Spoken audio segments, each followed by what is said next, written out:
नमस्कार। न्यूज के सबसे धाकड़ शो देश की पाठशाला में आप सभी का बहुत स्वागत। मैं हूं सुशांत सिन्हा। ये वो पाठशाला जहां खबर का हर अध्याय खुलेगा और ऐसी रिसर्च के साथ खुलेगा कि आपको न्यूज का मास्टर बनाएगा। लेकिन आज अध्याय के बारे में बात करूं, कौन कौन सा अध्याय खुलने वाला है आपको बताऊं, उससे भी पहले आप सभी को बहुत बहुत धन्यवाद कि आपने पहले ही हफ्ते में देश की पाठशाला को नंबर 1 बना दिया और आंकड़े इसकी गवाही दे रहे हैं। आप देखिए कि न्यूज 18 इंडिया पर देश की पाठशाला को पहले हफ्ते ही ब्लॉकबस्टर शुरुआत मिली। यूट्यूब पर पहले हफ्ते ही न्यूज एंड पॉलिटिक्स सेक्शन में चारों दिन देश की पाठशाला ग्लोबल ट्रेंड में नंबर 1 पर रहा। यूट्यूब के अंदर कॉन्करेंट लाइव व्यूअर्स का अगर आप हिसाब लगाइए, हर दिन रिकॉर्ड तोड़ लोगों ने देश की पाठशाला को लाइव देखा। करीब 4 लाख लोगों ने कॉन्करेंट व्यूअरशिप के मामले में देश की पाठशाला को एक साथ लाइव देखा यूट्यूब के ऊपर। हर दिन ट्विटर के ग्लोबल ट्रेंड में नंबर 1 ट्रेंड करता रहा देश की पाठशाला। इतना ही नहीं, यूट्यूब, फेसबुक और इंस्टाग्राम पर मिलाकर पाठशाला के वीडियोस को 5 करोड़ से ज्यादा बार देखा गया। यह है पहले हफ्ते का रिपोर्ट कार्ड देश की पाठशाला का, यानी मैसिव सक्सेस। आप सबका बहुत बहुत धन्यवाद कि आपने पहले ही हफ्ते देश की पाठशाला को न्यूज का धुरंधर बनाने के लिए इस तरह का प्यार, इस तरह का सम्मान दिया। लेकिन अब आज के अध्याय की बात करता हूं कि आज कौन कौन सी खबरों का अध्याय खोलने वाला हूं। छटपटाते रहे, जिंदा जल गए। लखनऊ गेमिंग सेंटर की आग में बच्चों को झोंकने वाला कौन, आज इसकी बात होगी। तार से कूदे, हड्डियां टूट गईं, फिर भी क्यों नहीं बच पाए 15 लोग। अग्निकांड की शॉकिंग तस्वीरें आपको दिखाऊंगा। कभी दिल्ली, कभी लखनऊ, कभी गाजियाबाद, एक के बाद एक अग्निकांड के पीछे की वजह क्या है, आज इसका अध्याय खोलूंगा। इसके अलावा राम मंदिर के चढ़ावा चोरों की पूरी कुंडली एसआईटी को मिल गई। 140 पन्नों की रिपोर्ट में किस किस का नाम है, आज आपको बताऊंगा। राम मंदिर के चढ़ावे में 5-5 रुपए वाला कौन सा खेल हुआ कि करोड़ों की चोरी खुलेआम हो गई। राम मंदिर में चोरी पर फुल फायर हैं सीएम योगी, लेकिन कांग्रेस, सपा और आम आदमी पार्टी ने एसआईटी के खिलाफ ही मोर्चा क्यों खोल दिया। केजरीवाल क्यों कह रहे हैं कि सरकार गिर जाएगी। ऐसे ऐसे नाम हैं चढ़ावा चोरों की लिस्ट में, आज इसका अध्याय भी होगा। इसके अलावा इधर पीएम मोदी की तारीफ, उधर अमेरिका ईरान ने क्यों कर दी शहबाज मुनीर की घनघोर बेइज्जती। डील करने पहुंचा ईरान क्यों ऐसा भड़का कि अमेरिका और पाकिस्तान दोनों के तोते उड़ गए। शहबाज शरीफ की छीछा लेदर का वो वीडियो भी आपको दिखाऊंगा, जिसे देखकर पाकिस्तानी भी मुंह छिपाते फिर रहे होंगे कि कैसा प्राइम मिनिस्टर है। और एनएसए डोवाल की हाई लेवल मीटिंग, उधर भारत में मुसलमान सड़क पर आएंगे क्या, मोदी का नया चैलेंज तैयार हो गया है क्या, आज इसका अध्याय भी होगा। और फिर खबर होगी बिहार से, पुलिस ने एनकाउंटर किया या मर्डर। बिहार के भरत तिवारी की मौत पर सबसे चौंकाने वाला खुलासा क्या है। वीडियो से लेकर वो सबूत जो पूछ रहे कि भरत तिवारी की मौत का पूरा सच क्या है, आज इसका अध्याय भी होगा। और आखिर में होगा हमारा स्पेशल सेगमेंट ऐसा क्यों बॉस। कुछ लोगों को दूसरों के मुकाबले ज्यादा ही मच्छर काटते हैं, ऐसा क्यों बॉस, आज इसके बारे में भी बताऊंगा। लेकिन पहले दिन भर का क्यूआर मोड ऑन करेंगे, यानी दिन भर का क्विक रिकैप।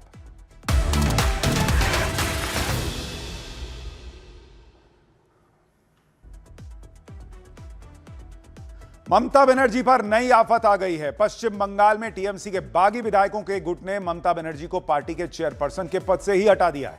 बागी विधायकों के गुट ने कोलकाता में एक स्पेशल सेशन बुलाया और प्रस्ताव पास कर दिया कि ममता बनर्जी हमको चाहिए ही नहीं। ममता बनर्जी के भतीजे अभिषेक बनर्जी को पार्टी से सस्पेंड भी कर दिया।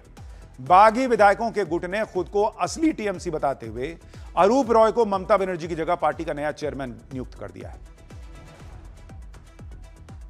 महाराष्ट्र में उद्धव ठाकरे के 6 बागी सांसदों ने आज एकनाथ शिंदे की शिवसेना ज्वाइन कर ली। इन 6 सांसदों के साथ आज एकनाथ शिंदे ने प्रेस कॉन्फ्रेंस भी कर दी। कह दिया कि 4 साल पहले जब उन्होंने बगावत की थी तो उनके 40 विधायक थे, तब उन्होंने चौका मारा था। अब उनके पास 60 विधायक हैं, 6 सांसद और आ गए हैं। एकनाथ शिंदे ने कहा कि आज उन्होंने सिक्सर मार दिया है। यूपी के सीतापुर में समाजवादी पार्टी के अध्यक्ष अखिलेश यादव के खिलाफ आपत्तिजनक पोस्टर लगाने पर राजनीतिक माहौल गर्मा गया। सांसद आनंद भदौरिया ने खंबे पे चढ़कर पोस्टर फाड़ दिया। भाई, पोस्टर पर जातिवाद वाली टिप्पणी लिखे जाने से बौखलाए सांसद आनंद भदौरिया क्रेन पर भी सवार हो गए और उन्होंने अपने हाथों से एक एक पोस्टर को नोच नोच के नीचे फेंक दिया कि ऐसा नहीं चलेगा। उत्तराखंड के रुद्रप्रयाग में निहंग सिखों के विवाद को लेकर बवाल मचा हुआ है। नगरासू गुरुद्वारा साहिब के कई घंटों तक कब्जे के बाद निहंग सिखों ने एक बंधक को आज छोड़ दिया। बताया जा रहा है कि कर्णप्रयाग विवाद में गिरफ्तार साथियों को छुड़ाने के लिए निहंग सिखों ने यह कदम उठाया और गुरुद्वारे की छत पर चढ़कर हथियार भी लहराए। हालांकि प्रशासन के एक्शन के बाद मामला कंट्रोल में है।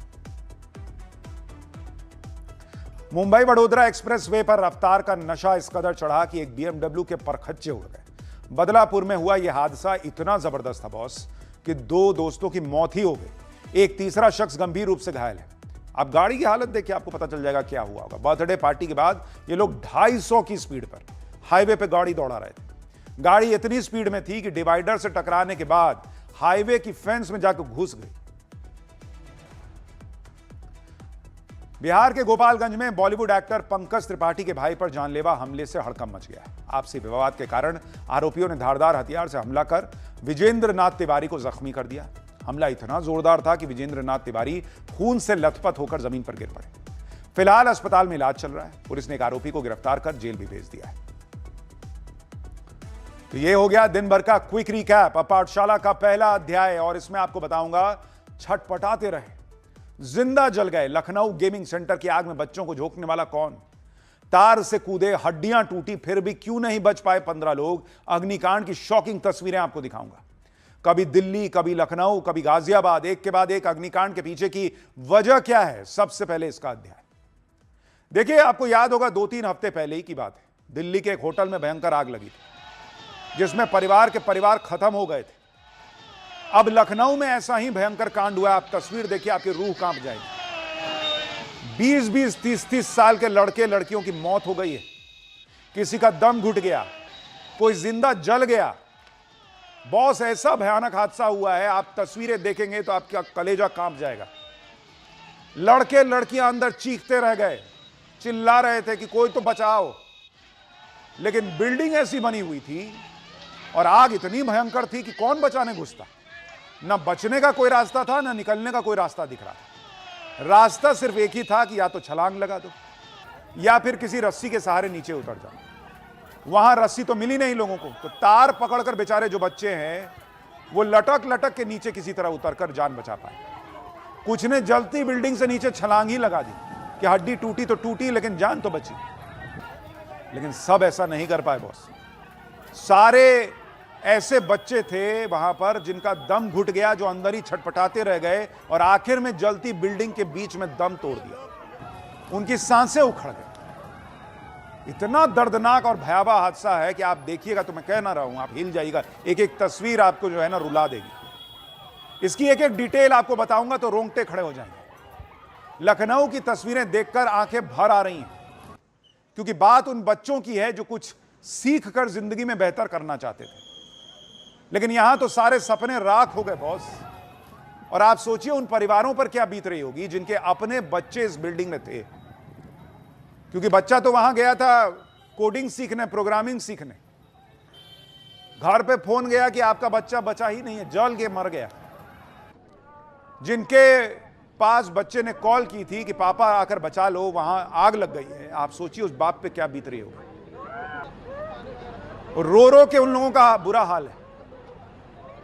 मुख्यमंत्री योगी आदित्यनाथ के मन को भी व्यथित कर देने वाला हादसा था। वो लखनऊ से तुरंत वो लखनऊ पहुंचे, अलीगढ़ में थे, वहां से तुरंत दौड़े दौड़े लखनऊ गए, छोड़ छाड़ के सब कुछ। वहां मौके पर जाकर अधिकारियों से बात की, इस हादसे का पूरा ब्यौरा लिया। इससे पहले उनके डिप्टी सीएम ब्रजेश पाठक वहां मौजूद थे, वो अलग रो पड़े। ऐसा भयानक हाल था कि खुद ब्रजेश पाठक भावुक हो गए। लखनऊ के इस बड़े हादसे की एक एक तस्वीर आज आपको दिखाऊंगा। बताऊंगा कि लखनऊ में इस अग्निकांड के पीछे लापरवाही थी किसकी, कौन है इस अग्निकांड का जिम्मेदार, और बार बार जो आग लग रही है, इतने बड़े बड़े कांड हो जा रहे हैं, ये रुक क्यों नहीं रहे। कहने को बड़ा एक्शन होता है, क्या होता है बड़ा एक्शन अगर इस तरह की चीज बार बार हो रही है। और लखनऊ में क्या हुआ है, किसकी लापरवाही थी, सुनिएगा तो पैरों तले जमीन निकल जाएगी। लेकिन जो पहले हुआ है उसकी कुछ तस्वीरें देखिए।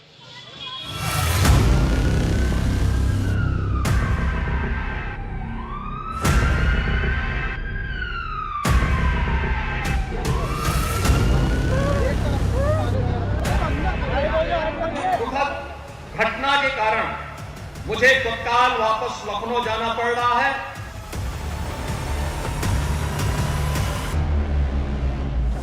अभी एग्जैक्ट आंकड़ा आपको मिलेगा, लेकिन 11-12 तो मैंने आंखों से देखा।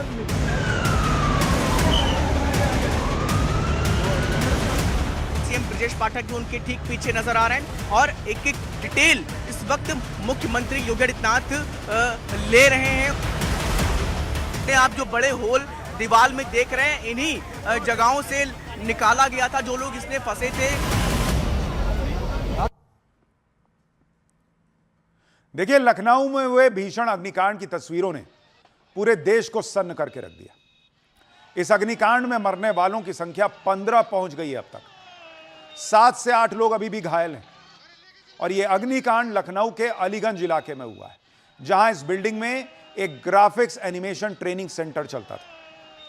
आप तस्वीरें देखिए बॉस, बिल्डिंग में आग लगी है, भयंकर आग लगी हुई दिख रही है और बिल्डिंग के फर्स्ट फ्लोर से लोग कूद रहे हैं, कूद के जान बचाने का प्रयास कर रहे हैं। लोगों ने नीचे कूद कूद कर जान बचाने की कोशिश की। तस्वीरों में दिख रहा है कि कैसे एक व्यक्ति बिल्डिंग की पहली फ्लोर से कूदा और नीचे जाकर रेलिंग से टकरा गया। एक बार देखिए आप इस तस्वीर को।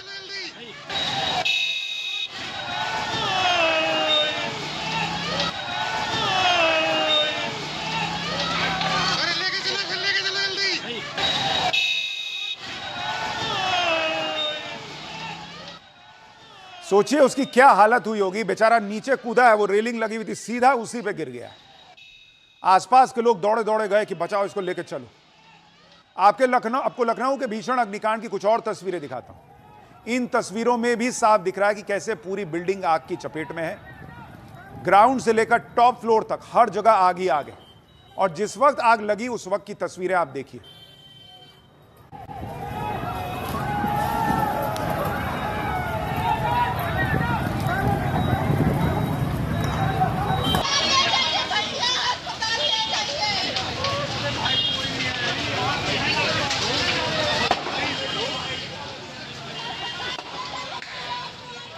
तस्वीरें देखकर ही आदमी का मन जो है ना, वो घबरा जा रहा है कि अंदर जो होगा उसका क्या हुआ होगा।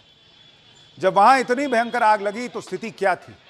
जो लोग बिल्डिंग के फर्स्ट फ्लोर या सेकंड फ्लोर से कूद पाए, सिर्फ उनकी ही जान बच पाई। जो लोग कोशिश कर रहे थे कि आग थोड़ी कम हो जाए या कोई मदद आ जाए या सीढ़ियों के रास्ते निकल जाए, इनमें से किसी को मौका ही नहीं मिल पाया, क्योंकि सीढ़ियों का संकरा रास्ता था। इतना सफोकेशन हो गया कि लोग निकल ही नहीं पाए। जो लोग ऊपर से नीचे कूदे, किसी को कमर में चोट लगी, पीठ में चोट लगी, हड्डी टूट गई। जान सिर्फ उन्हीं की बची है जिन्होंने आग से बचने के लिए ऊपर से छलांग लगा दी, या फिर उन लोगों की जान बची जो बिल्डिंग से लटके तारों के सहारे नीचे आ गए। बिल्डिंग में आग बहुत तेजी से फैली, बचने का कोई इमरजेंसी रास्ता ही नहीं था। ऐसे में बिल्डिंग में मौजूद लोगों ने कैसे अपनी जान बचाई, उसका एक भयानक वीडियो आया, देखिए जरा। आग लगने के दौरान ये लोग बिल्डिंग के बाहर लटक रहे तार से लटक लटक के नीचे आए। देखिए कैसे लटक के लोग नीचे आ रहे हैं। आग एकदम भनभना के बढ़ता जा रहा था। एकमात्र सहारा बाहर लटके हुए ये तार थे। देखिए कैसे लोग उतरे। भाई देखो यहाँ पे आग लगी है भाई, कैसे लोग अपनी जान बचा रहे हैं भाई। ये देखिए भाई कैसे लोग अपनी जान बचा रहे हैं। आग लगी है, देखिए तार से उतर रहा है भाई। देखिए भाई तार से उतर रहा है, देखो भाई आग लग गई है।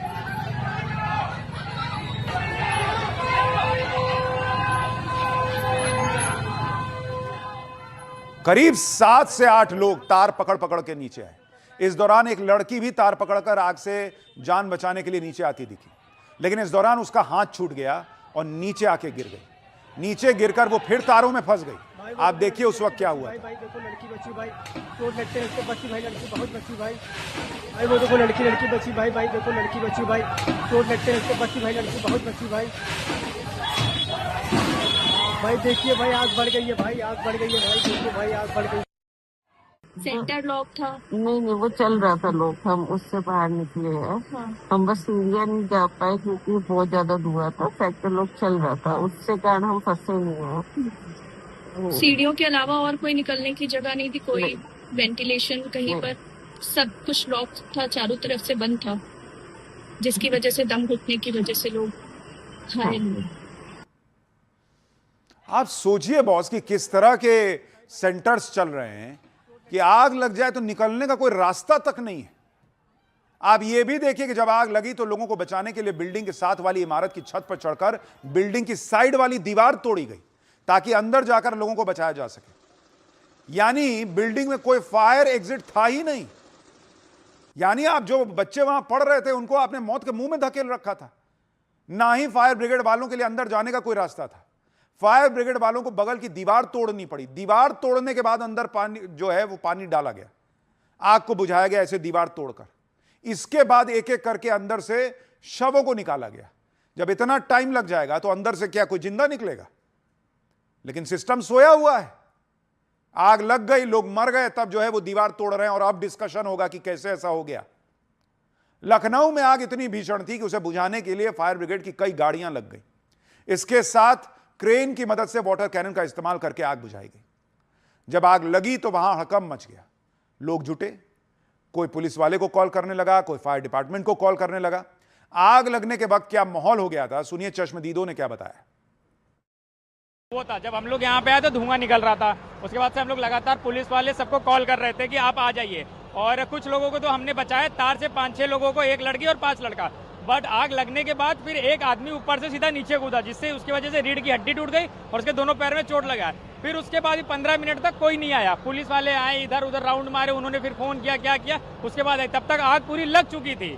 आई थी लेकिन बहुत देर, फायर ब्रिगेड ने काफी टाइम लगा दिया। मतलब ये तो सही कि अभी मेहनत कर रहे हैं लेकिन आने में थोड़ा टाइम लगा।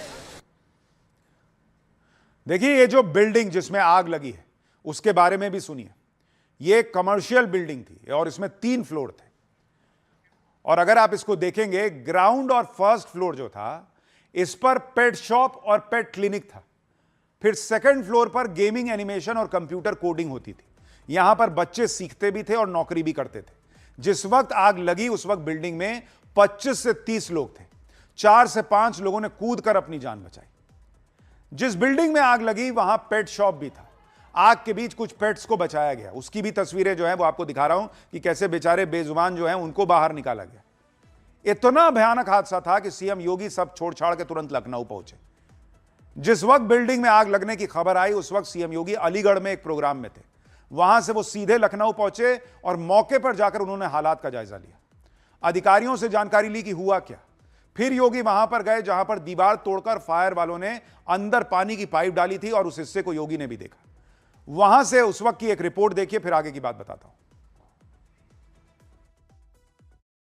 आप देख सकते हैं कि किस तरीके से एक एक चीज को, घटना को समझते हुए नजर आ रहे हैं। इतनी बड़ी घटना कैसे हुई, तमाम चीजों को परख रहे हैं। खुद आप देखिए कि जिस जगह से इन लोगों को, जो लोगों को निकाला गया और उसके बाद वो वहां पे खुद पहुंचे हुए हैं, क्योंकि ये जो सामने आप जो बड़े होल दीवार में देख रहे हैं इन्हीं जगहों से निकाला गया था जो लोग इसमें फंसे थे। और ऐसे में फिलहाल इस वक्त वो मौके पर खुद पहुंच करके एक एक चीज का जायजा ले रहे हैं। सीएम योगी और डिप्टी सीएम ब्रजेश पाठक दोनों वहां पहुंच गए थे। सीएम योगी इसके बाद फिर अस्पताल गए, वहां पीड़ितों के घर वालों से बात की। योगी ने भरोसा दिया कि एक एक जिम्मेदार अधिकारी पर एक्शन होगा। सीएम योगी ने कल के भी अभी सभी दौरे कल के जो थे उनके वो अभी से रद्द कर दिए। कल उन्हें आगरा और हाथरस जाना था। सीएम योगी ने इस हादसे की रिपोर्ट भी तलब की। लखनऊ के अग्निकांड में जो लोग मरे हैं वो ज्यादातर लोग 20 से 30 साल के थे, क्योंकि वहां कोडिंग करते थे, वहीं नौकरी भी करते थे। घटना में जान गंवाने वालों के नाम आए हैं: सागर, नीलेश, अनामिका, संयम, अनुजा, सुखमनी, आदित्य श्रीवास्तव, ज्योति, भविष्य, अब्दुल रहमान, सूरज भान, शहजान, जैनिल चक्रवर्ती, मोहम्मद अम्मार और सुमल्या। ये वो मृतकों के नाम हैं। आप सोचिए इनके परिवार पर क्या बीत रही होगी कि बच्चा नौकरी करने गया है, बच्चा कुछ सीखने गया है और उसकी डेड बॉडी आ रही है। अग्निकांड में जान गंवाने वाले आदित्य श्रीवास्तव की कहानी बहुत दर्दनाक है। आदित्य की मां ने बताया कि वो आग लगी जब बिल्डिंग में तो वो मौके पे ही थी। वो बिल्डिंग को जलता हुआ देख रही थी कि बेटा ऊपर फंसा हुआ है। आप सोचिए मां पे क्या बीती होगी। मां के सामने आदित्य उस बिल्डिंग में जल गया, आग का शिकार हो गया। आप सुनिए आदित्य की मां क्या बता रही है। मैं सामने देख रही थी, मेरा बेटा ऊपर फंसा हुआ था, मैं देख रही थी। मैं कुछ नहीं कर सकती थी कि उसको जाके बचा लेते। आदित्य श्रीवास्तव जॉब करता था वहां पे। आप सोचिए क्या बीती होगी मां पे कि बेटा जल रहा है लेकिन कुछ कर नहीं सकते। क्या करेंगी बेचारी। इस अग्निकांड में जान गंवाने वाले परिवार वालों की दर्दनाक कहानियां सामने आ रही। एक पिता ने बताया कि बेटा उस आग में फंस गया था। बिल्डिंग के अंदर से कॉल कर रहा था कि पापा बचाओ, आग लगी हुई है। उस पिता को सुनिए जिसने आग में अपना बेटा खो दिया और बेटा मदद मांगता रहा, लेकिन पिता कैसे घुसेगा भाई जलती आग में। सुनिए वो क्या बता रहे हैं। वो गेमिंग आर्टिस्ट है यहाँ पे हेड ऑपर्स स्टूडियो में। 2:36 के करीब मेरे पास फ़ोन आया था उसका कि जो है पापा मुझे बचा लीजिए, यहाँ आग लग गई। तो वो आलमबाग बस अड्डे के पास रहते हैं, वहाँ से आए। तो रास्ते में भी हम लोगों ने फायर ब्रिगेड को फ़ोन किया, पुलिस वालों को फ़ोन किया। तो उसके बाद यहाँ पर आए तो इंतज़ाम चल रहे थे, लेकिन अभी तक हमारे को सूचना नहीं दी गई। इधर से मैंने ऊपर जाने की कोशिश की तो उधर से भी धकेल दिया गया था। अभी बड़ी मुश्किल से यहाँ तक आया। वो फंसा हुआ था, बस खाली उससे बात हुई, बात कट गई हमारी। उसके बाद फ़ोन ही नहीं लगा। यह हादसा इतना भयानक था, इसका अंदाजा आप इसी बात से लगा सकते हैं कि जब डिप्टी सीएम ब्रजेश पाठक मौके पर पहुंचे तो वहां के हालात देखकर वो रोने लग गए। उनकी आवाज भर गई, आंखों में जो है वो आंसू नजर आए। दे रहे तो खुद जो है भावुक हो गए, उनकी आंखों में आंसू आ गया है। किस तरीके से ये घटना हुई है। मोबाइल पीछे करो ना, मोबाइल पीछे दे रहे तो खुद जो है भावुक हो गए, उनकी आंखों में आंसू आ गया है। किस तरीके से ये घटना हुई। बताया जाता है कि अचानक आग भड़की और ये एनिमेशन सेंटर था। बच्चे यहाँ पर जो कार्टून बनाना सीखते थे उसको करके काम करते थे, और उसमें अचानक घटना कैसी इसकी कोई जानकारी अभी नहीं मिली मुझे। लेकिन आग भड़की तो बच्चे एक तरफ भागे पीछे की तरफ, और वहीं ऐसा धुआं गया कि बच्चे बच नहीं पाए। कितने बच्चों की डेथ हुई, कितने बच्चे थे इसमें शामिल? अभी एग्जैक्ट आंकड़ा आपको मिलेगा, लेकिन 11-12 तो मैंने आंखों से देखा। डिप्टी सीएम उस वक्त 11-12 का आंकड़ा बता रहे थे। अब जब हम ये खबर बता रहे हैं तब तक ये आंकड़ा 15 तक पहुंच चुका है। योगी ने एक एक पर एक्शन लेने की बात कही है, क्योंकि अभी कुछ दिन पहले दिल्ली में जब आग लगी थी तब उन्होंने कहा था कि सब जगह चेक करो कि फायर सेफ्टी की स्थिति क्या है। इसके बावजूद लखनऊ में इतना बड़ा हादसा हो गया। और आप देखिए कि शुरुआती रिपोर्ट्स में क्या क्या लापरवाही होने की बात कही जा रही है। जैसे आप देखिए, कमर्शियल बिल्डिंग के लिए फायर एनओसी लेना जरूरी होता है। शुरुआती जांच में यह पता चला कि बिल्डिंग के मालिक ने फायर सेफ्टी सर्टिफिकेट के लिए कभी आवेदन ही नहीं किया था। अरे मालिक ने तो नहीं किया था, सिस्टम सो रहा था।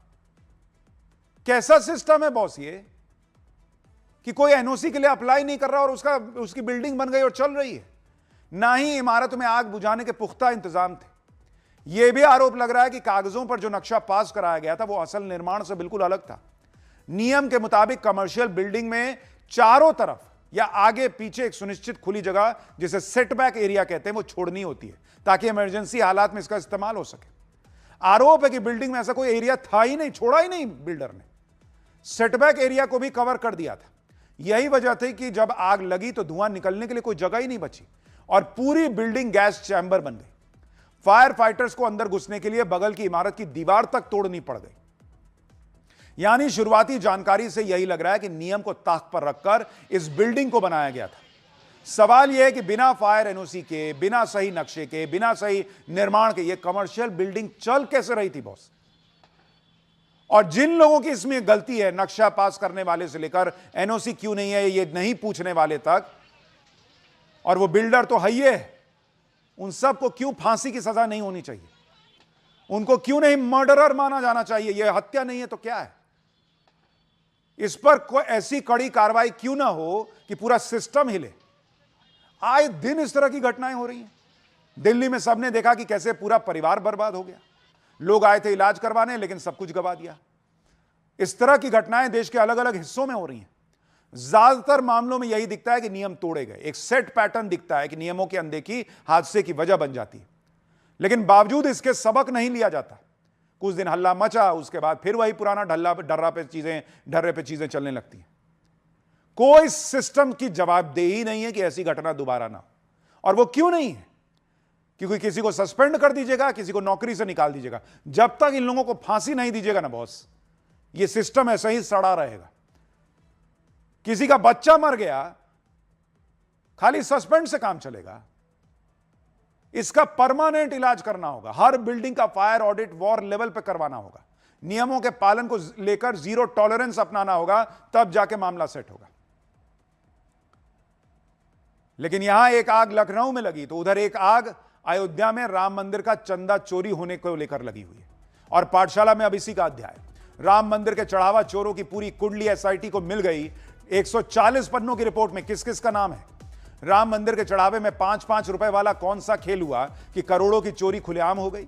राम मंदिर में चोरी पर फुल फायर सीएम योगी, कांग्रेस, सपा, आपने एसआईटी के खिलाफ ही मोर्चा क्यों खोल दिया, अब इसका अध्याय देखिए। राम मंदिर के चढ़ावा चोरों के गिनती के दिन बचे।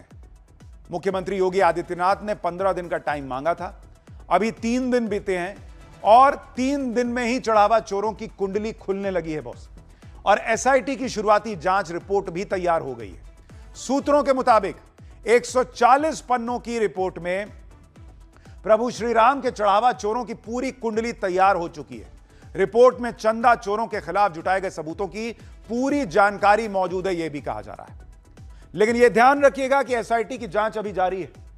जांच पूरी होने से पहले ही जिस तरह ताबड़तोड़ एक्शन हो रहे हैं, उससे अलग हड़कंप मचा हुआ है। आज पाठशाला में आपको बताऊंगा कि एसआईटी की रिपोर्ट में ऐसे कौन से नाम हैं कि गजब बवाल मचने वाला है। यह भी बताऊंगा कि राम मंदिर के चढ़ावे में 5-5 रुपए वाला कौन सा खेल हुआ कि करोड़ों की चोरी पकड़ी गई क्या। साथ ही इधर राम मंदिर में चोरी पर योगी फुल फायर है, उधर अखिलेश से लेकर कांग्रेस और केजरीवाल सबने एसआईटी के खिलाफ मोर्चा क्यों खोल दिया। कौन कह रहा है कि एसआईटी की जांच में ऐसे ऐसे नाम आएंगे कि सरकार ही यूपी में गिर जाएगी, सब बताऊंगा। लेकिन उससे पहले इस घमासान का एक ट्रेलर देखिए।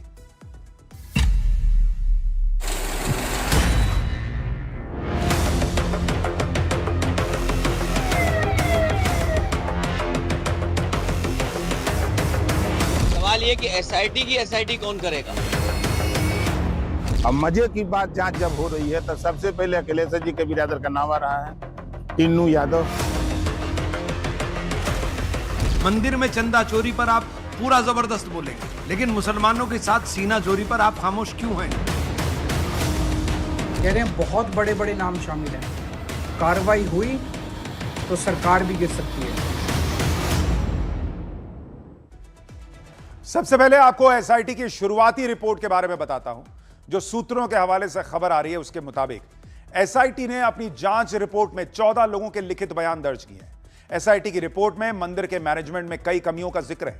जांच में खुलासा हुआ है कि गोपाल राव राम मंदिर में ट्रस्टी है ही नहीं, लेकिन इसके बावजूद वो मंदिर के मैनेजमेंट में शामिल है। रिपोर्ट के मुताबिक लोगों के बयान कागजी दस्तावेजों से मेल नहीं खा रहे। रिपोर्ट में इस बात का भी जिक्र है कि दान पात्रों की चाबियां अकाउंटिंग मैनेजर के पास रहनी चाहिए, लेकिन चाबियां चंपत राय के करीबी टिन्नू यादव के पास जमा रहती थी। जिन नामों पर सबसे ज्यादा सवाल उठ रहे हैं और जो लोग निशाने पर हैं, उनमें सबसे बड़ा नाम चंपत राय का है। जब से यह पूरा मामला खुला तब से चंपत राय सामने ही नहीं आए। चंपत राय आज कई दिनों बाद एक गाड़ी में बैठकर घर से निकलते हुए दिखे। इसके अलावा जो लोग सीधे संदेह के घेरे में हैं, उनमें गोपाल राव और टिन्नू यादव जैसे लोगों के नाम। गोपाल राव के बारे में हम आपको बता चुके हैं कि कैसे ट्रस्ट में न होने के बाद भी गोपाल राव के नाम से मंदिर में दर्शन के लिए वीवीआईपी पास जारी हो रहा था। अभी अपने से तो हो नहीं रहा होगा, किसी ने तो कहा होगा कि बनाने दो इसको वीवीआईपी पास। कैसे हुआ, सवाल यह है।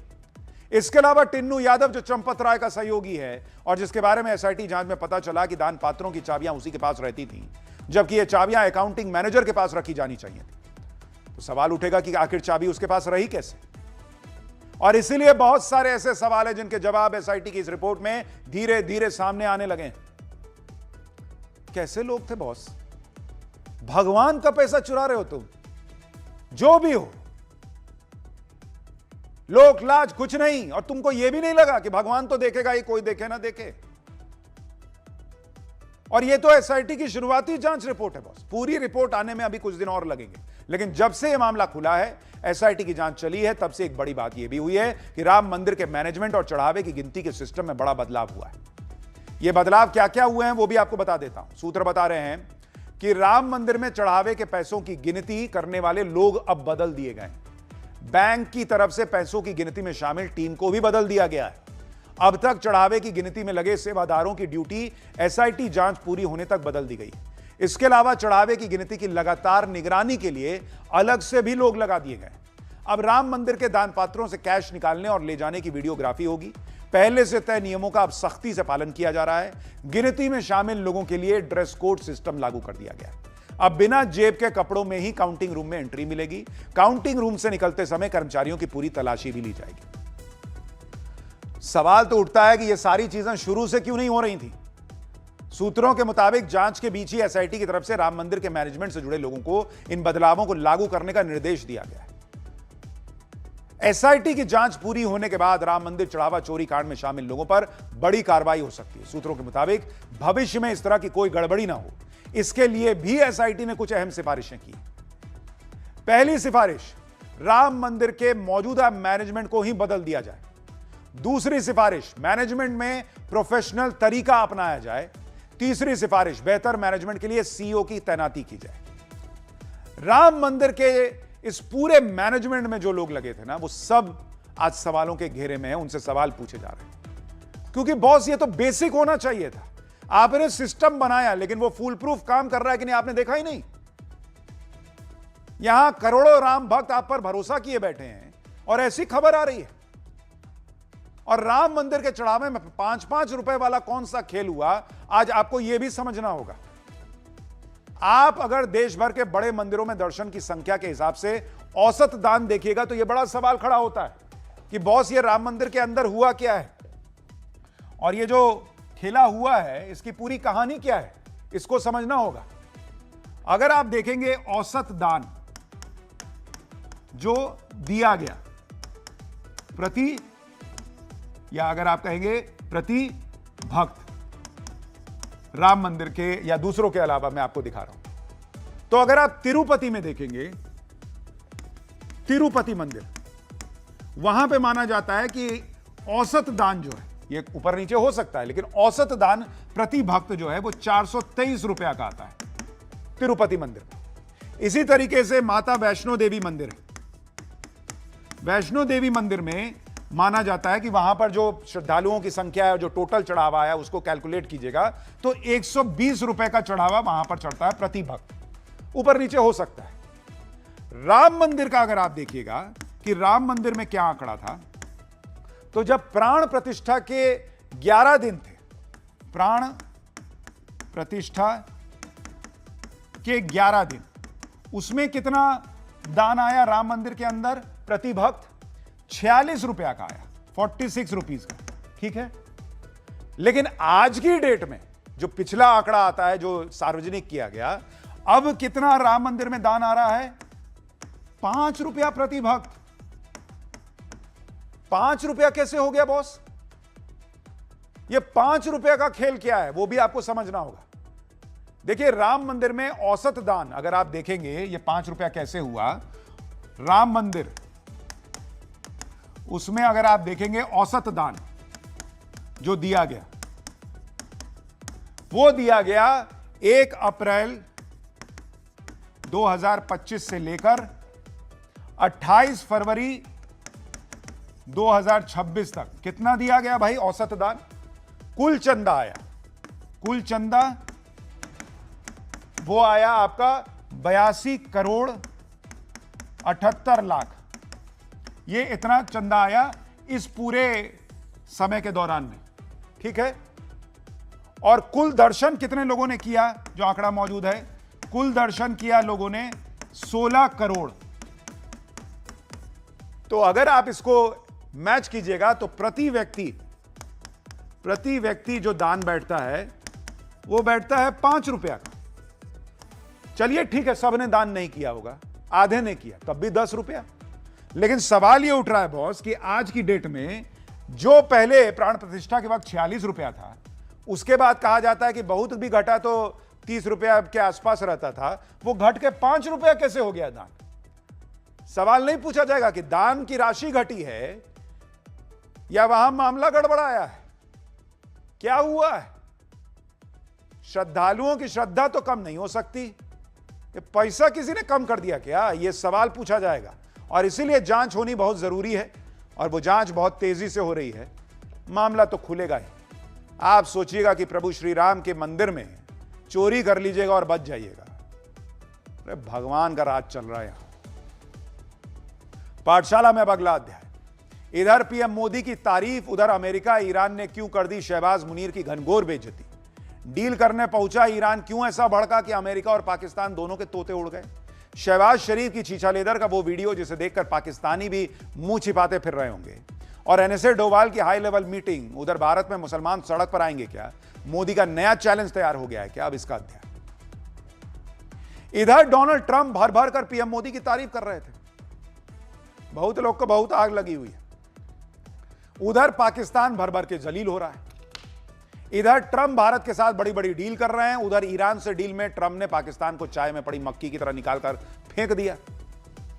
और ट्रंप ने तो चाय में पड़ी मक्खी की तरह निकालकर फेंका है। ईरान वालों ने तो कोहनी मार दी कि बस तुम्हारी जरूरत नहीं है। आप देखिए कि स्विट्जरलैंड में अमेरिका और ईरान के बीच डील को लेकर बातचीत हो रही है।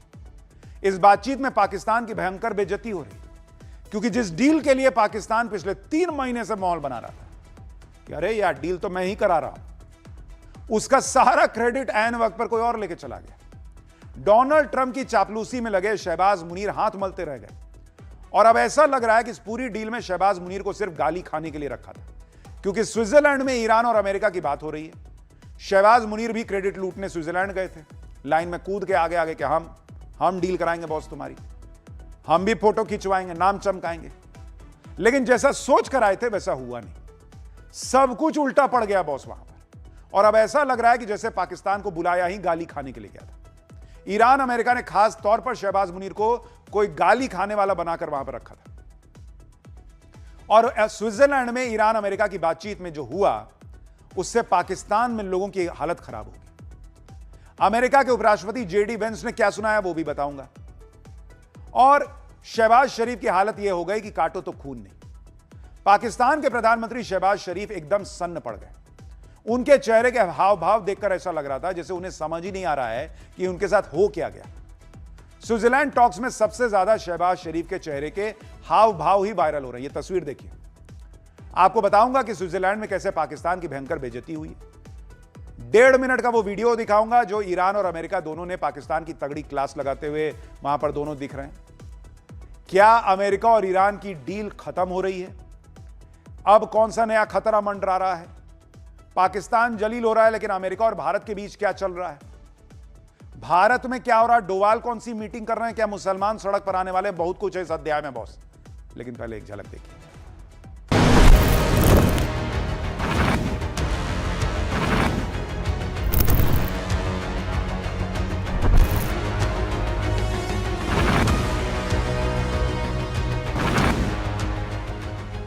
Prime Minister Modi ends up there. He's been there for more than 12 years, very solid.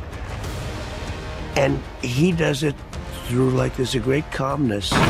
चोरी करने नहीं आया मगर मजबूरी है।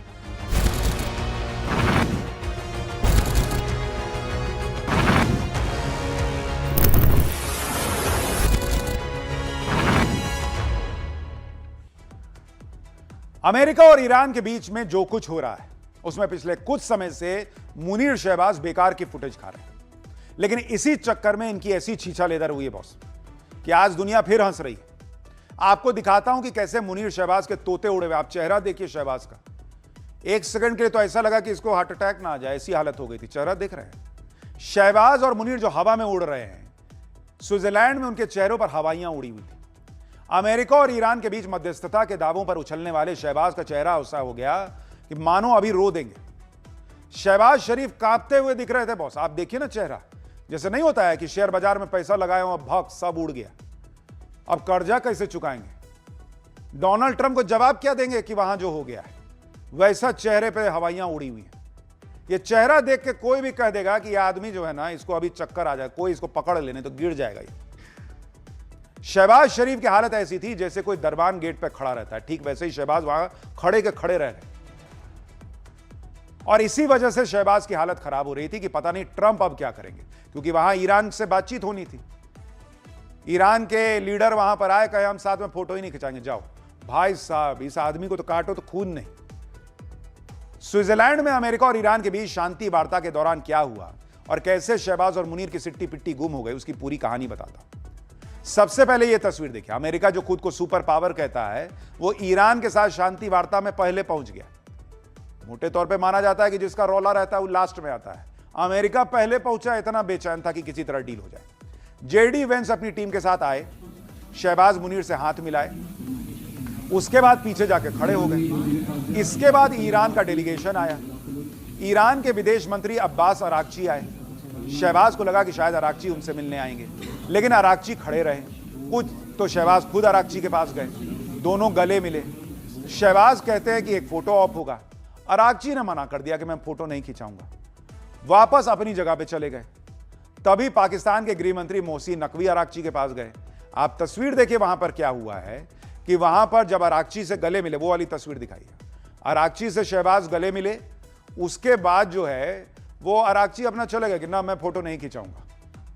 और वहां पर उसके बाद शहबाज शरीफ के तोते उड़ गए कि भाई अब क्या होगा, मैं ट्रंप को जवाब क्या दूंगा, मैं तो वहां कह के आया हूं कि सर मैं सब ठीक कराऊंगा, चिंता मत कीजिए। तस्वीर देखिए, इसका एक एक हाव भाव आप देखिए। ये पहले जाते हैं वहां वहां पे शहबाज शरीफ जो है वो अराक्ची के पास, फिर मोहसिन नकवी को भेजते हैं, फिर जेडी वेंस वहां से देख रहा है कि क्या ही खेला हो गया बॉस। और वहां पर ये शहबाज शरीफ ने भेजा कि भाई देखो जरा क्या हुआ। उसके बाद ये तस्वीर देखिए, इसमें जो है ये ऐसा लग रहा है कि जेडी वेंस आके पूछ रहा क्या तुम लोग क्या खड़े हो, क्या हो रहा है यहाँ पे। और उसके बाद मुनीर और शहबाज जैसे समझा रहे हैं कि बॉस क्या करे, वो देखिए ना एकदम से पलट गया है, वैसी हालत हो गई, उनके चेहरे पे पसीना आ गया।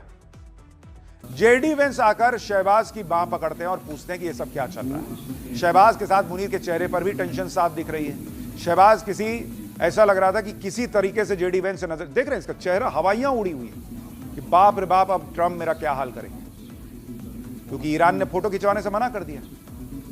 ईरान और अमेरिका के बीच शांति वार्ता में शहबाज और मुनीर की ग्लोबल बेइज्जती, दोनों की हालत ऐसी थी कि कहां भाग जाए। लेकिन बड़बोलेपन में शहबाज ने सारे रास्ते बंद कर दिए और अब हालत यह है कि पब्लिक शहबाज और मुनीर का मजाक उड़ा रही है। ऐसे ऐसे मीम्स बन रहे हैं कि वहां भी वो अराक्ची के सामने कटोरा लेके गया होगा शहबाज शरीफ, और मैंने यही कि कुछ भीख मिल जाए। देखिए मैं आया हूं तो आप समझेंगे शायद ये मांगने आया, मैं मांगने नहीं आया, लेकिन मजबूरी है हमारा। जिस तरह माजी में 75 साल में आपने हमारा हाथ बटाया है, कुछ ऐसा आप हाथ बटा दें तो मैंने कहा मैं वादा करता हूं कि इंशाल्लाह हम पूरी, और मैंने यही कहा जब मैं आया हूं तो आप समझेंगे शायद ये मांगने। भाई साहब, पाकिस्तान एक ऐसा देश है जो अलग से लड़ भिड़ के बना है कि नहीं मुझे अलग से बेइज्जत होना है। इसी तरह से आप मीम देखिए, शहबाज शरीफ जेडी वेंस से गले मिलते हैं और चुपके से जेडी वेंस की पॉकेट मार लेते हैं। पब्लिक मजाक उड़ा रही है कि ये लोग वहां भी डील कराने के लिए नहीं गए हैं, ये लोग वहां भी किसी तरीके से पैसा मिल जाए इसी में लगे हुए हैं। मैं चोरी करने नहीं आया मगर मजबूरी है।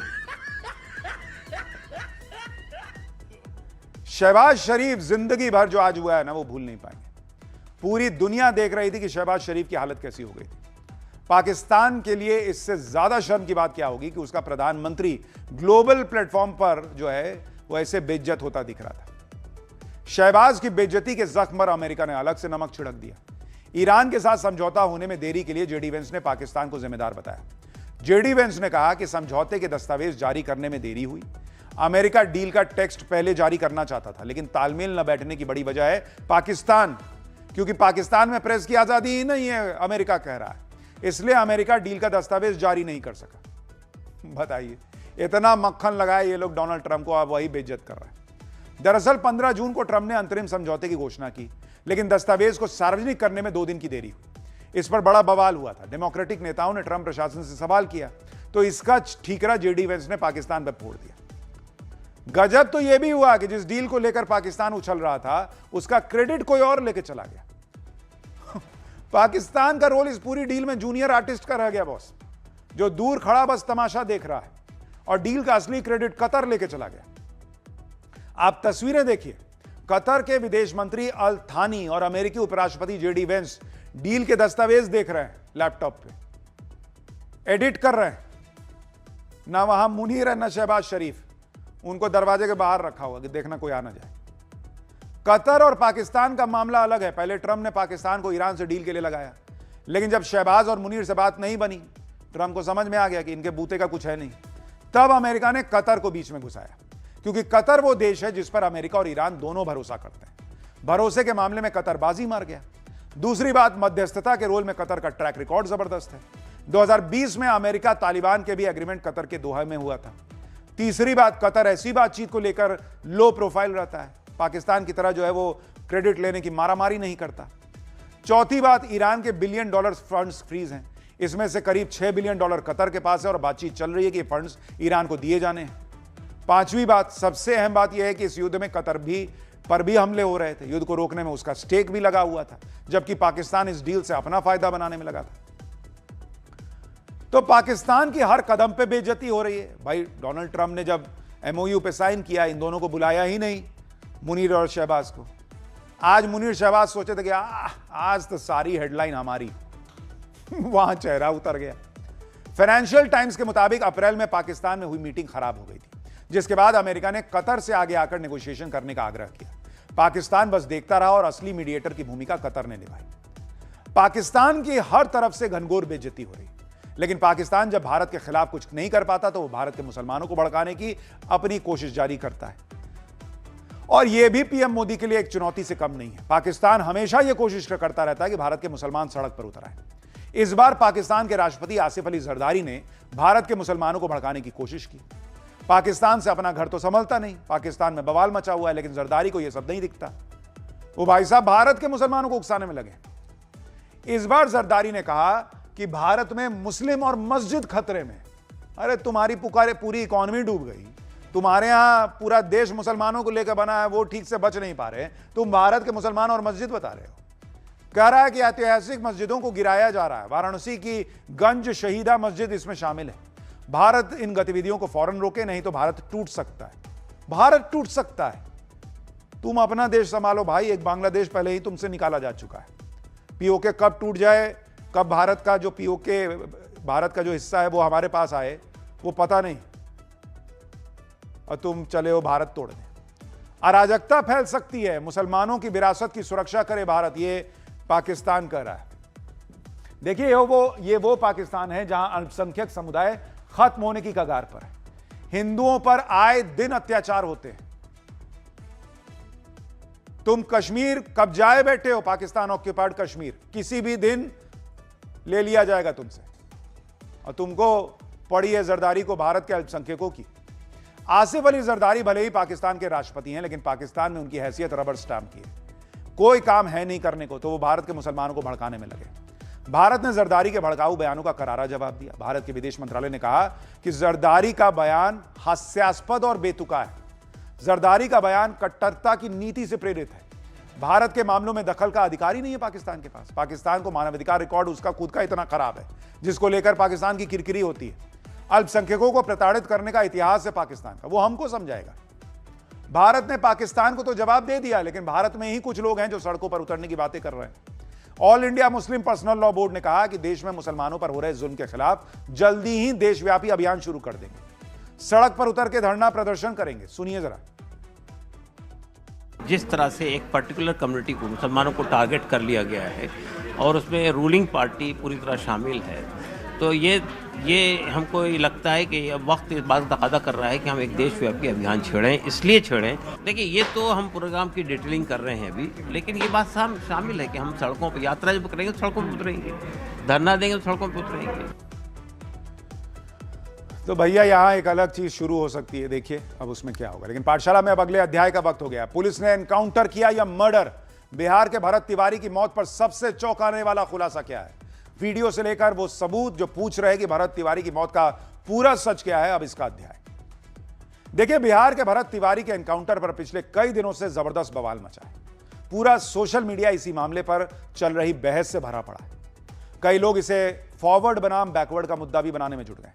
कह रहे हैं कि सीएम पिछड़े वर्ग से हैं और भरत तिवारी ब्राह्मण था, इसलिए तिवारी देखकर मार दिया गया।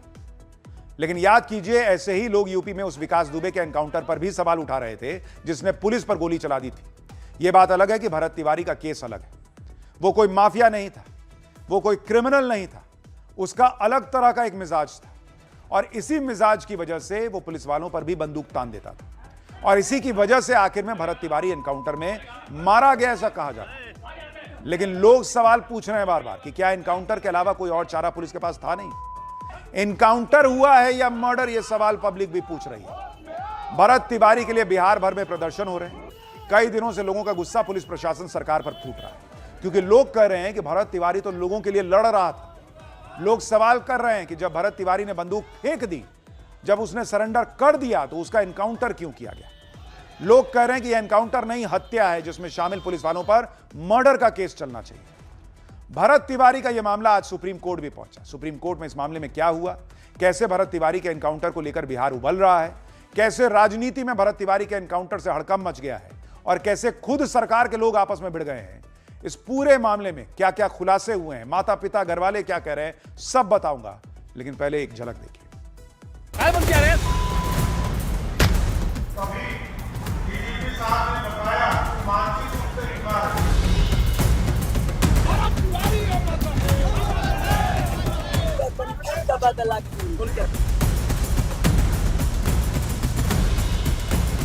अपनी हत्या को नहीं धर सका, सीधा मारने का प्लान था। फेक एनकाउंटर जो है पूरी तरीके से बिहार पुलिस ने किया है। बिहार के भोजपुर में 17 जून को हुए भरत तिवारी एनकाउंटर का मामला अब सुप्रीम कोर्ट पहुंच गया है। सुप्रीम कोर्ट में दायर याचिकाओं में आरोप लगाया गया है कि मृतक की कोई क्रिमिनल हिस्ट्री नहीं थी और पुलिस की कार्रवाई गैरकानूनी थी। साथ ही दोषी पुलिसकर्मियों और मौके पर मौजूद अधिकारियों पर एफआईआर दर्ज करने तथा पूरे मामले की जांच सुप्रीम कोर्ट की निगरानी में कराने की मांग की गई। फिलहाल सुप्रीम कोर्ट ने इस मामले में तुरंत सुनवाई से इनकार करते हुए याचिकाकर्ता वकील विशाल तिवारी को रजिस्ट्रार के जरिए मामले को लिस्ट कराने के लिए कहा है। उधर बिहार पुलिस की कार्रवाई पर भी सवाल उठे। खुद एडीजी लॉ एंड ऑर्डर ने इसे बड़ी चूक बताया है और एक एसएचओ, 2 एसआई और एक एएसआई और एक कांस्टेबल को सस्पेंड कर दिया गया है। इस मामले में पुलिस पर सवाल इसलिए उठ रहे हैं कि जब भरत तिवारी ने सरेंडर कर दिया था तो फिर उसका एनकाउंटर क्यों हुआ। भरत तिवारी जो लाइव वीडियो बना रहा था उसमें वो खुद बता रहा था कि उसकी मांगे मान ली गई हैं और वो इसलिए हथियार डाल रहा है। वीडियो में साफ दिखाई देता है कि वो अपनी पिस्तौल को पुलिस के सामने फेंक रहा है। यही वीडियो अब सवालों के घेरे में है, क्योंकि जब सरेंडर कर दिया, उसने बंदूक फेंक दिया, तो फिर एनकाउंटर हुआ क्यों, यह सवाल पूछा जा रहा है। इसी सवाल ने अब पूरे बिहार को सुलगा दिया है। अब तो बिहार पुलिस के एडीजी ने भी कह दिया है कि मामले को ठीक से हैंडल नहीं किया गया। पुलिस अधिकारी अब खुद मान रहे हैं कि पहली बार जब भरत तिवारी के पास पुलिस पहुंची थी तभी उसको ठीक से हैंडल कर लेना चाहिए था। अब इस वीडियो को जरा ध्यान से देखिए। भरत तिवारी आराम से अपने बिस्तर पर लेटकर पुलिस से बातचीत कर रहा है, उन्हें अपने मुद्दे भी बता रहा है। जहां पुलिस उसे घेरने की कोशिश करती है, बंदूक ताने एक पुलिस वाला उसे पीछे से घेरने की कोशिश करता है, लेकिन वो उन्हें पीछे हटने के लिए कहता है। उसके हाथ में भी बंदूक दिखती है। उसके बाद उनसे बातचीत करने लग जाता है। एक और वीडियो आपको दिखाता हूं। भरत तिवारी अपनी छत पर मौजूद है और पुलिस वालों से बात कर रहा है।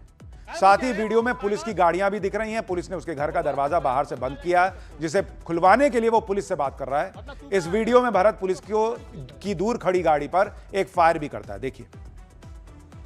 आप सब ये देखिए, ये बिहार पुलिस जो है ये सब पागल साबित करके मुझे ले जाना चाहता है। क्या बन क्या रे पागल?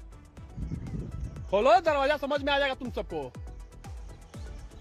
अपना तू का आया जो उधर भरत तिवारी एनकाउंटर के बाद अब विरोध साफ तौर पर सड़कों पर दिख रहा है। बड़ी संख्या में युवा प्रदर्शन कर रहे हैं, न्याय की मांग कर रहे हैं। लोगों की मांग यह है कि इस एनकाउंटर में शामिल पुलिसकर्मियों पर हत्या का केस दर्ज और मामले की निष्पक्ष जांच की जाए। भरत के परिवार वालों का भी कहना है कि भरत तिवारी सरेंडर कर रहा था। उसने पुलिस के सामने अपनी पिस्तौल फेंक दी थी, जो कि वीडियो में भी दिखता है। इसके बावजूद उसे गोली क्यों मारी गई? परिवार का दावा है कि उसे 5 गोलियां मारी गई। हालांकि पोस्टमार्टम रिपोर्ट अभी तक सार्वजनिक नहीं की गई है, जिससे शक और गहरा गया है। भरत की मां ने इसे फर्जी एनकाउंटर बताते हुए दोषियों को फांसी देने की मांग की है। वहीं भाई का आरोप है कि उनके सामने ही हत्या की गई और विरोध करने पर उन्हें भी धमकाया गया। उनका के मर्डर कइल बा, जान के मर्डर कइल बा, जान के समाज सेवा कर दलो नहीं खाती। हाँ, मांग करता नहीं, उन लोग का फांसी होते पीछे जे मरले बा बिना न्याय के लड़का के, उन लोग का फांसी होते पीछे। ये मांग बा हमारा। मांग हमको सर यही है कि जो जज साहब को जो बैठाया गया है, इसको निर्णय करने के लिए, ये जो रिटायर्ड जज को जो समिट किया जाता है, हमको जल्द से हमको न्याय का हम गुहार कर रहे हैं। उनका मन में था ही कि उनको मारना है, जिंदा नहीं छोड़ना है, क्योंकि जिंदा बच जाते तो पूरी सच्चाई सामने आ जाती। बिहार की राजनीति को हिलाकर रख दिया है इस पूरे घटनाक्रम ने। भरत तिवारी के घर पर नेताओं की लाइन लगी है। नेताओं के एक के बाद एक बयान आ रहे हैं। तेजस्वी यादव कह रहे हैं कि बिहार पुलिस ने पूरी तरह फर्जी एनकाउंटर किया। यही नहीं, इससे पहले भी फेक एनकाउंटर हुए हैं और ये जाति को देखकर भी किए गए। पूर्व केंद्रीय मंत्री आरके सिंह का कहना है कि लाइव वीडियो में भरत तिवारी ने अपनी पिस्टल फेंक दी थी और पुलिस ने उस हथियार को अपने कब्जे में भी ले लिया था। इसके बावजूद निहत्थे युवक को गोली मारना गंभीर मामला है। सभी दोषी पुलिसकर्मियों पर हत्या का मुकदमा दर्ज होना चाहिए। बीजेपी के वरिष्ठ नेता अश्विनी चौबे अपनी ही सरकार पर हमले कर रहे हैं। उन्होंने कहा कि भरत तिवारी की हत्या एक षड्यंत्र के तहत की गई है। दोषियों को किसी भी सूरत में बख्शा नहीं जाएगा। पुलिस से अत्याचार को बढ़ने नहीं दिया जाएगा। उधर सिंगर, एक्टर और बिहार में एमएलसी पवन सिंह ने भी इस मामले में आवाज उठाई। उन्होंने कहा कि कानून का शासन तभी मजबूत माना जाता है जब हर घटना की जांच निष्पक्ष रूप से हो। दोषी चाहे कोई भी हो, उसके खिलाफ सख्त एक्शन लिया जाना चाहिए। न्याय केवल होना ही नहीं चाहिए बल्कि होता हुआ दिखाई भी देना चाहिए। पुलिस का अपना वर्जन है कि जब वीडियो बंद हो गया उसके बाद जो है भरत ने ये कर दिया, वो कर दिया। वो कहां है सबूत उसका? वीडियो में तो दिखता है कि उसने बंदूक फेंक दी थी। कह रहे हैं पैर पे गोली मारी थी। कौन सा बिहार का आपका स्वास्थ्य का सिस्टम है बॉस की पैर में गोली लगने वाला व्यक्ति मर जा रहा है, इधर से उधर उसको रेफर कर रहे हैं, पैर में गोली लगने का भी इलाज नहीं हो पा रहा है। और आप उम्मीद करते हैं पब्लिक सवाल नहीं पूछेगी? और अगर सब ठीक था तो सस्पेंड क्यों किया गया है पुलिस वालों को? और सस्पेंड करने से क्या होगा? कोई मर गया और आप सस्पेंड करके जो है वो झाड़ के निकल जाइएगा। और अब हमारा स्पेशल सेगमेंट, ऐसा क्यों बॉस। आप में से बहुत सारे लोगों ने महसूस किया होगा कि कुछ लोगों को दूसरों के मुकाबले ज्यादा ही मच्छर काटते हैं। आप में से भी बहुत सारे लोग सोचते होंगे ऐसा क्यों बॉस, मुझे ही क्यों काट रहा है। मच्छरों के काटने से बहुत सारे लोग परेशान रहते हैं। अक्सर कोई लोग शिकायत करते हैं कि उनको दूसरों के मुकाबले ज्यादा मच्छर काटते हैं। ऐसा क्यों होता है, अब इसके बारे में आपको बताता हूं। दरअसल कुछ लोग मच्छरों को ज्यादा आकर्षित करते हैं। इसकी वजह है शरीर की गंध, कार्बन डाइऑक्साइड, गर्मी और स्किन की केमिस्ट्री। खासकर मादा मच्छर इन संकेतों से इंसान की पहचान करती है। मच्छरों पर हालिया रिसर्च के मुताबिक कुछ लोगों की त्वचा से खास गंध वाले कंपाउंड ज्यादा निकलते हैं, जिससे मच्छर इन लोगों को ज्यादा काटते हैं। सबसे महत्वपूर्ण कंपाउंड ऑक्टिनॉल या मशरूम अल्कोहल है। यह त्वचा के ऑयल टूटने से बनता है और थोड़ी मात्रा बढ़ने पर भी मच्छर इससे ज्यादा आकर्षित होते हैं। बियर पीने से भी मच्छर ज्यादा आकर्षित होते हैं ऐसे लोगों की तरफ जो ज्यादा बियर पीते हैं। बियर शरीर का तापमान बढ़ाती है और त्वचा की गंध भी बदल जाती है इससे। फ्रांस के institute of research for development के मुताबिक कुछ लोग दूसरों की तुलना में ज्यादा आकर्षक भी होते हैं, लेकिन यह समय के साथ बदल भी सकता है। तो मच्छर के काटने को लेकर यह गलतफहमी भी है कि मच्छर ब्लड ग्रुप, त्वचा, आंख, बालों के रंग से भी आकर्षित होते हैं, जो कि सही नहीं है। इनका मच्छरों पर ज्यादा असर नहीं होता। हाँ, बियर पीना छोड़ दीजिए तो बेहतर है, वो भी खून नहीं पिएगा।